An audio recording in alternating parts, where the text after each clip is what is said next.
The United States provided Britain with the munitions and the money, and then the troops to fight World War I.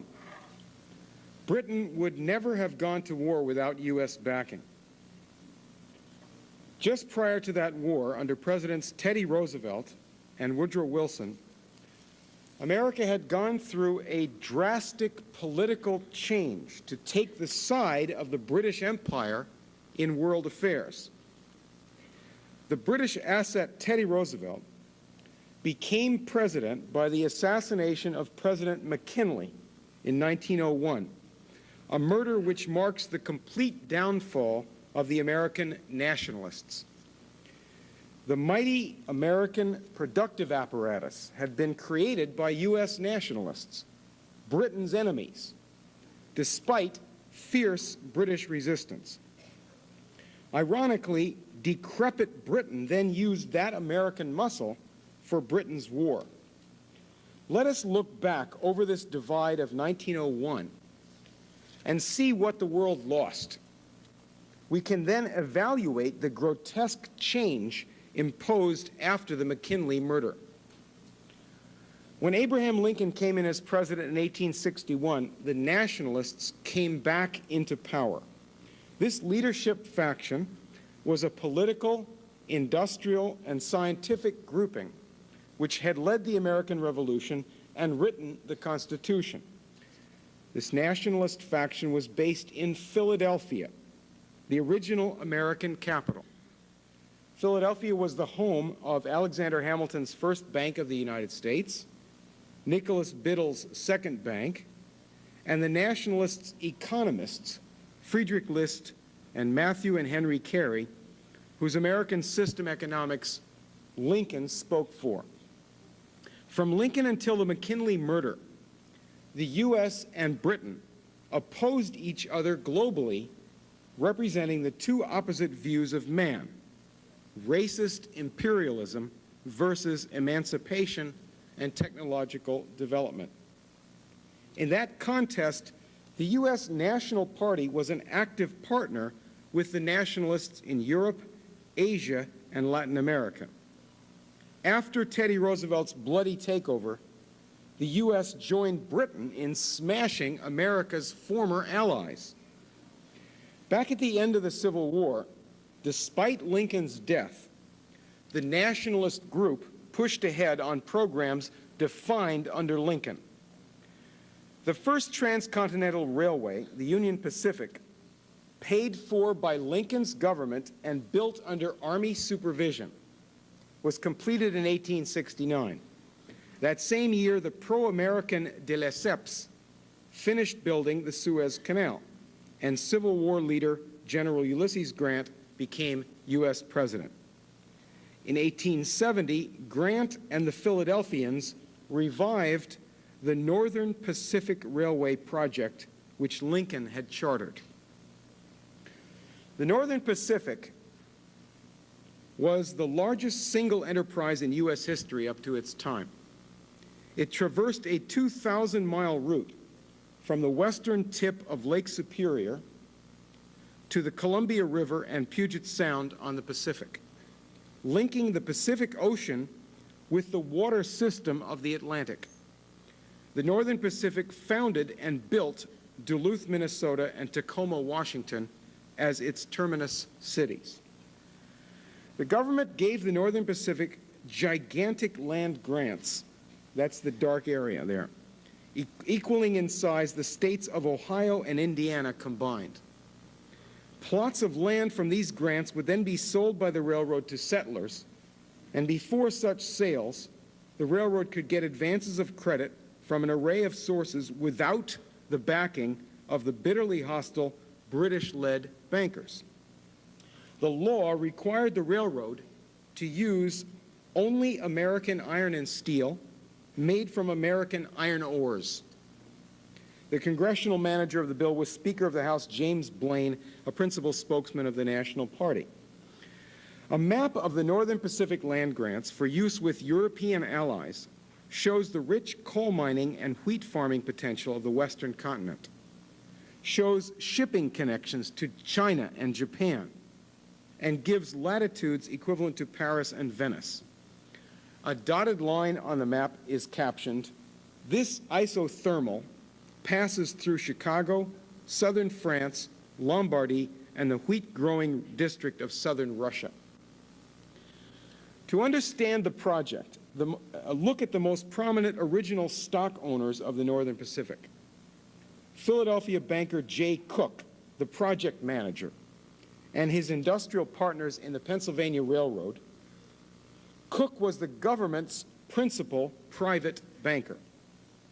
During the Civil War, Cooke had sold over $1 billion of small denomination government bonds to the public so that Lincoln could outflank London and Wall Street bankers. The Pennsylvania Railroad industrial projects included Andrew Carnegie's steel mills and Thomas Edison's invention organization. Another principal owner and backer was Baron Friedrich von Gerold, German Chancellor Bismarck's ambassador to the United States. Baron Gerold had been Prussia's minister to the U.S. since 1844. He had spoken publicly about the, quote, "thousands and tens of thousands of our emigrants who arrive annually to establish a new home and to unite their capacities with American industry and enterprise in developing the unbounded resources and promoting the welfare of the new and rising states." Other prominent stockholders included U.S. Vice President Schuyler Colfax and President Grant's private secretary, the anti-British writer General Horace Porter. As planning progressed, Jay Cooke negotiated secret agreements aiming at U.S. annexation of the western half of British Canada. Cooke sent, by the way, the border I drew in, they didn't have much of a border on that map. It was all to be part of this enterprise. Cooke sent a Northern Pacific fundraising agent to Europe, equipped with a letter of introduction from Bismarck's ambassador, Baron Gerold. Cooke wrote to Chancellor Bismarck, inviting him to come to the U.S. and be a guest in Cooke's home. Bismarck replied months later, apologizing for the delay and warmly thanking Cooke for the invitation. He explained that he had gotten involved in a war with France a week after getting Cooke's letter. The Northern Pacific put the Bismarck letter to good use in scrounging Europe for loans. The Franco-Prussian War temporarily dried up credit there, but Northern Pacific corporate spokesman, Northern Pacific corporate secretary Samuel Wilkeson, an associate of economist Henry Carey, said the world would now finally be rid of Napoleon III, that composite monkey and tiger. The railroad construction progressed westward from Lake Superior and eastward from the Pacific coast. While President Grant directed his legations abroad to encourage emigration to America, Northern Pacific agents sent families over from Germany, Scandinavia, Russia, Central Europe, and Britain. The immigrants were welcomed at the New York wharves by Northern Pacific reception teams, including diverse translators. They were housed in large Northern Pacific-owned hostels in several cities until transportation and land arrangements were completed for them out west. They were supposed to thickly settle an unpopulated waste.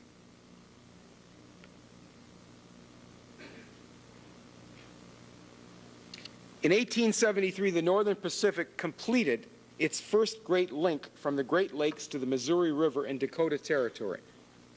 The railroad created a terminus city on the Missouri River and named it Bismarck in honor of the German Chancellor. Bismarck is now the capital of North Dakota. As the Northern Pacific project progressed, the Russian ambassador to the United States, surnamed Karakazi, was close to Jay Cooke and frequently stayed at his house in Philadelphia.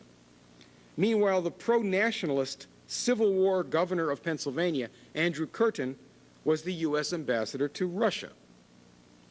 Note that Sergei Witte worked in the Russian railway service while learning the economics of Friedrich List, When Witte built Russia's Trans-Siberian Railway, he was advised by General Grenville Dodge, who had been Lincoln's superintendent for the Union Pacific Railroad construction. And if you look at the famous photo of the Union Pacific Golden Spike being driven, General Dodge is the one on the left shaking hands. Japanese Prince Iwakura, Japanese cabinet ministers, and a Japanese embassy party totaling 30 persons stayed at Jay Cook's house in 1872 while they prepared a treaty with the U.S.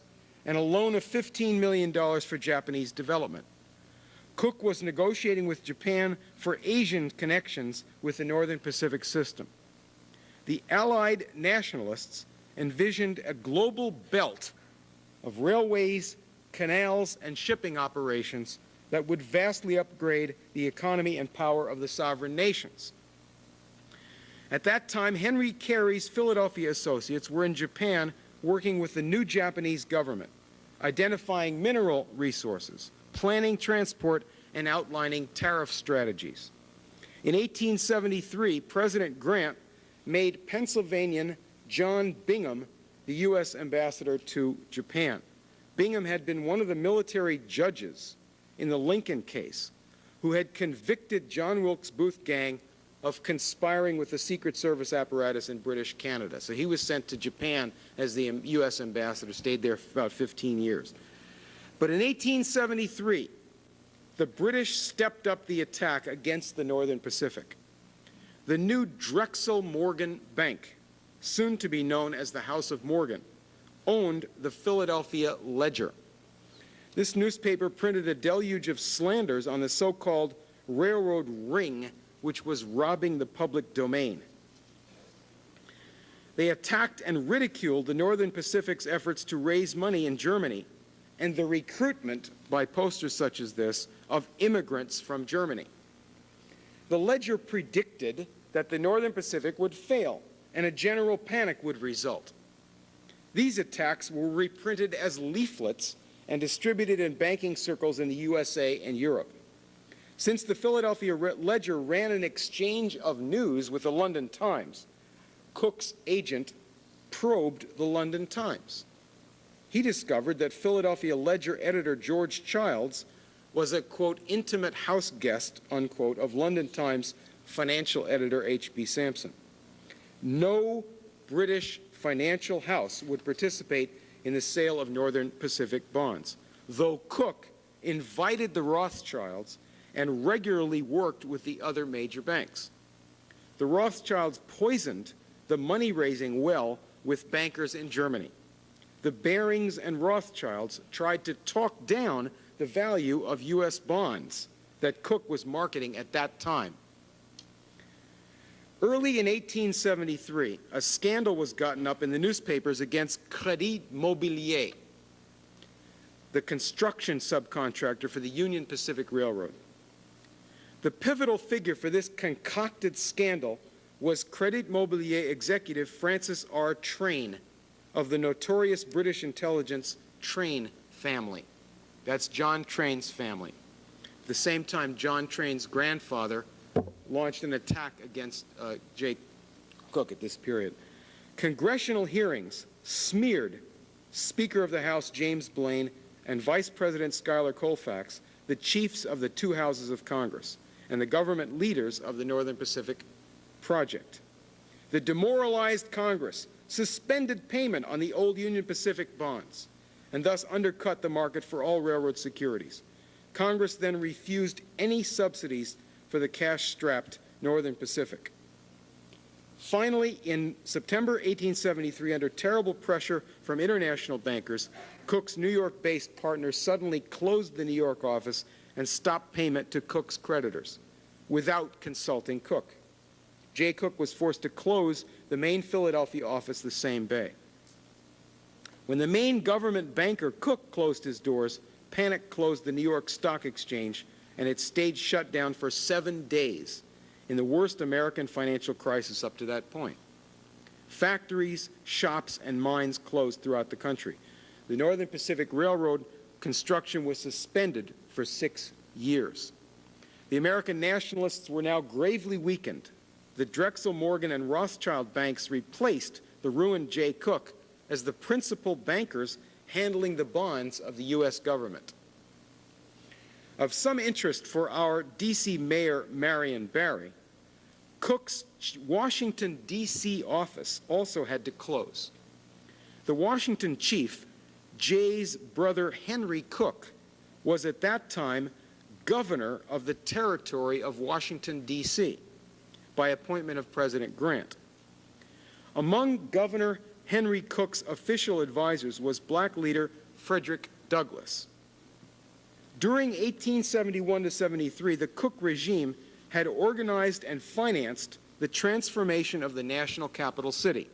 They drained swamps, built sewers, commenced garbage collection and sewage treatment, paved and graded hundreds of miles of roads and sidewalks, built a railroad there, and planted 50,000 trees. The suddenly bankrupt Henry Cook, now resigned as governor of Washington, temporarily succeeded by his lieutenant Alexander Shepard. The following year, a Southern-led congressional initiative eliminated the territorial government and ended all voting rights and all self-government for Washington citizens, including its large component of freed black slaves. Washington got no voting rights or home rule again until the era of Marion Barry a century later. But the nationalists hung on. In 1876, the Pennsylvania Railroad Partnership sponsored the opening of an invention factory for their young wizard, Thomas Edison. They publicized his phonograph. Their agent, Edward H. Johnson, organized Edison's company. In 1878, their University of Pennsylvania professor, George Barker, took Edison to Wyoming to observe a solar eclipse. Barker is at the extreme left, and Edison is second from right. On this trip, Professor Barker described the status of attempts to produce artificial light from electricity, and he proposed that Edison tackle and solve the problem. With Barker as his mentor, Edison soon announced to the press that he would make electric lights. He announced furthermore that he would provide the first electricity to the world's industries and households. Edison especially used the work of German scientists and craftsmen to push this project forward. The following year, 1879, the first incandescent electric light was demonstrated. The Pennsylvania Railroad ran special trains bringing thousands of people to the Edison lab to see the demonstration. That same year, Henry Carey's Philadelphia Congressman, William Pig Iron Kelly, met with German Chancellor Bismarck. Kelly reported that Bismarck expressed, quote, intense contempt, unquote, for advocates of the British free trade doctrine, calling them arrogant blockheads. That same year, 1879, the Pennsylvania Railroad partners restarted construction on the Northern Pacific. They soon sold financial control of the project to Henry Villard, the representative of German holders of U.S. transportation bonds. The Northern Pacific was completed in 1883 with the German ambassador on hand for the inaugural ceremonies. Meanwhile, Britain's House of Morgan had taken control of Thomas Edison's company and stopped its progress. In 1884, the Philadelphians got it back temporarily with a stockholders' revolt. Production of dynamos and their installation grew rapidly. Large city central power stations rose to 12 in 1884 and to 58 in 1886. They were being installed in Europe, South America, and Japan. The German industrialist Emil Rathenau, father of Walter Rathenau, bought Edison's patents and set up the Edison General Electric Company of Germany, Allgemeine Elektrizitätsgesellschaft, by which the German cities were lit and powered. In 1882, Ohio Congressman William McKinley spoke about the American program of government protection for manufacturers. McKinley said that U.S. citizens were not the ones demanding free trade. Well, who then wanted free trade? McKinley answered his own question. Quote, England wants it. demands it, not for our good, but for hers, for she is more anxious to maintain her old position of supremacy than she is to promote the interests and welfare of the people of this republic. And a great party in this country voices her interest. She would manufacture for us and permit us to raise wheat and corn for her. We're satisfied to do the latter, but unwilling to concede to her the monopoly of the former. McKinley continued, free trade may be suitable to Great Britain and its peculiar social and political structure, but it has no place in this republic where classes are unknown and where caste has long since been banished, where equality is a rule, where labor is dignified and honorable, where education and improvement are the individual striving of every citizen, no matter what may be the accident of his birth or the poverty of his early surroundings. Here, the mechanic of today is the manufacturer of a few years hence. Under such conditions, free trade can have no abiding place here. Congressman McKinley pushed through the last great protective tariff in 1890. At that time, nationalist James Blaine was U.S. Secretary of State. Blaine's modification of the tariff system, called reciprocity, allowed for the U.S., Mexico, and South America to help boost each other's production while still protecting against British trade war. British diplomat Sir Cecil Spring Rice wrote back to London in 1891 on the McKinley tariff as it was operating under Blaine's reciprocity. He said, "We must count on the present tariff for a year and a half at least, probably for much longer. We must reconcile ourselves to it and look for new markets. A serious aspect of it is the reciprocity clause, which drives us out of the West Indies and South America." William McKinley, an anti-imperialist follower of Lincoln and Blaine, was elected president in 1896 and again raised the tariff. Here he is pulling manufacturers, farmers, and citizens out of the free trade swamp. Sir Cecil Spring Rice was Britain's personal manager of U.S. politician Theodore Roosevelt, or TR. He wrote to TR on November 3, 1897, a wild letter, an anti-German tirade. TR was then Assistant Secretary of the Navy. The letter urged TR to move the USA to invade Cuba and explained why Germany wouldn't dare interfere. Spring Rice wrote, "The prevailing motive underlying German policy is peace and commercial progress. Anything which would endanger their enormous interests on your side of the ocean, trade, shipping, investments, would be avoided. They dare not go to war." Teddy Roosevelt then took unauthorized action with the Navy. He was Assistant Secretary of the Navy, which helped drag the U.S. and Spain into a war that President McKinley did not want. Roosevelt then resigned from the government and led the highly publicized Rough Rider troops invading Spain's possession, Cuba. In 1900, under pressure from the now supreme British faction of U.S. bankers, President McKinley accepted Teddy Roosevelt as his second-term vice president. Soon after the inauguration, McKinley was murdered and TR took over as president.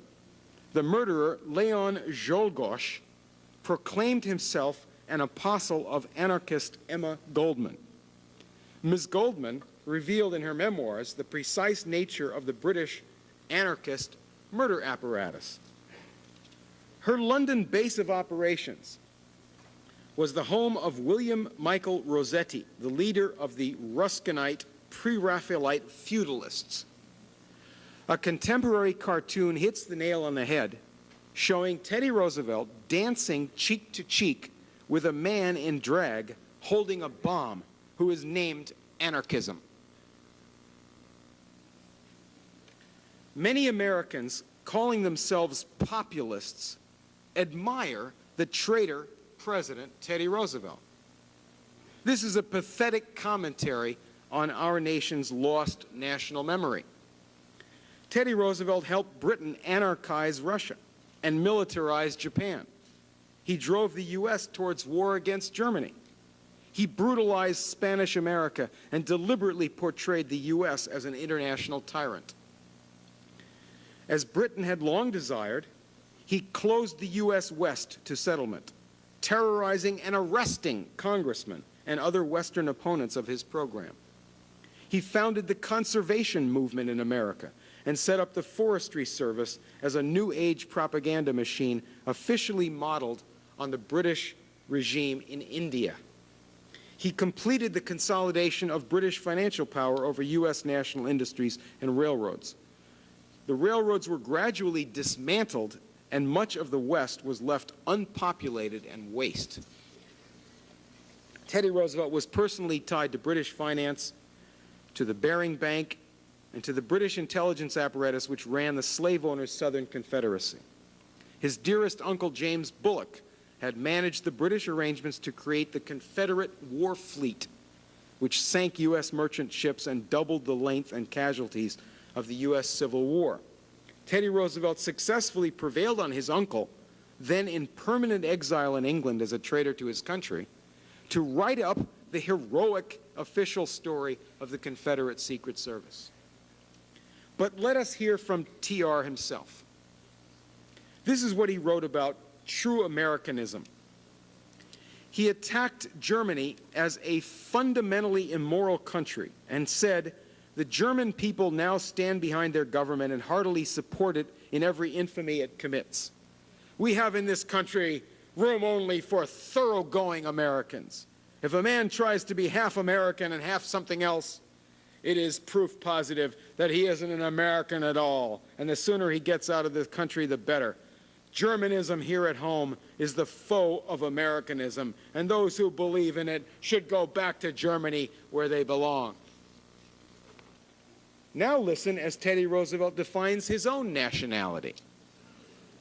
Here he is lecturing at Oxford in 1910 on the English-speaking peoples, managing inferior races. Quote, "In the long run, there can be no justification for one race managing or controlling another unless the management and control are exercised in the interest and for the benefit of that other race. That is what our peoples have in the main done and must continue to do in India, Egypt, and the Philippines." He says elsewhere, "The English race has a perfectly continuous history. The average Englishman, American, or Australian of today who wishes to recall the feats of power of his race may go back to the half-mythical glories of Hengist and Horsa and other ancients." He warns that it is possible that in the course of centuries, the whites of South Africa will be swallowed up in the overwhelming mass of black barbarism. On the other hand, it may fairly be said that in America and Australia, the English race has already entered into and begun the enjoyment of its great inheritance. Now listen as the Anglophile Confederate speaks of good breeding. "I wish very much that the wrong people could be prevented entirely from breeding. And when the evil nature of these people is sufficiently flagrant, this should be done. Criminals should be sterilized, and feeble-minded persons forbidden, except for himself, to leave offspring behind them. But as yet there is no way possible to devise which could prevent all undesirable people from breeding. The emphasis should be on getting desirable people to breed." Finally, let us hear Teddy Roosevelt reviewing a book called The Foundations of the 19th Century, written by the English-born Nazi writer Houston Stewart Chamberlain. Quote from Teddy Roosevelt, "Much that he says regarding the prevalent loose and sloppy talk about the general progress of humanity, the equality and identity of the races, and the like, is not only perfectly true, but is emphatically worth considering by a generation accustomed, as its forefathers were accustomed, to accept as true and useful thoroughly pernicious doctrines taught by well-meaning and feeble-minded sentimentalists." Here Roosevelt directly condemns the U.S. Declaration of Independence. And thus the obstacle known as the United States of America was cleared out of Britain's path, and the world was plunged into the world wars of this tragic century. America's former allies. Back at the end of the Civil War, despite Lincoln's death, the nationalist group pushed ahead on programs defined under Lincoln. The first transcontinental railway, the Union Pacific, paid for by Lincoln's government and built under Army supervision, was completed in 1869. That same year, the pro-American de Lesseps finished building the Suez Canal, and Civil War leader General Ulysses Grant became U.S. President. In 1870, Grant and the Philadelphians revived the Northern Pacific Railway project, which Lincoln had chartered. The Northern Pacific was the largest single enterprise in U.S. history up to. The United States provided Britain with the munitions and the money, and then the troops to fight World War I. Britain would never have gone to war without U.S. backing. Just prior to that war, under Presidents Teddy Roosevelt and Woodrow Wilson, America had gone through a drastic political change to take the side of the British Empire in world affairs. The British asset Teddy Roosevelt became president by the assassination of President McKinley in 1901, a murder which marks the complete downfall of the American nationalists. The mighty American productive apparatus had been created by U.S. nationalists, Britain's enemies, despite fierce British resistance. Ironically, decrepit Britain then used that American muscle for Britain's war. Let us look back over this divide of 1901 and see what the world lost. We can then evaluate the grotesque change imposed after the McKinley murder. When Abraham Lincoln came in as president in 1861, the nationalists came back into power. This leadership faction was a political, industrial, and scientific grouping which had led the American Revolution and written the Constitution. This nationalist faction was based in Philadelphia, the original American capital.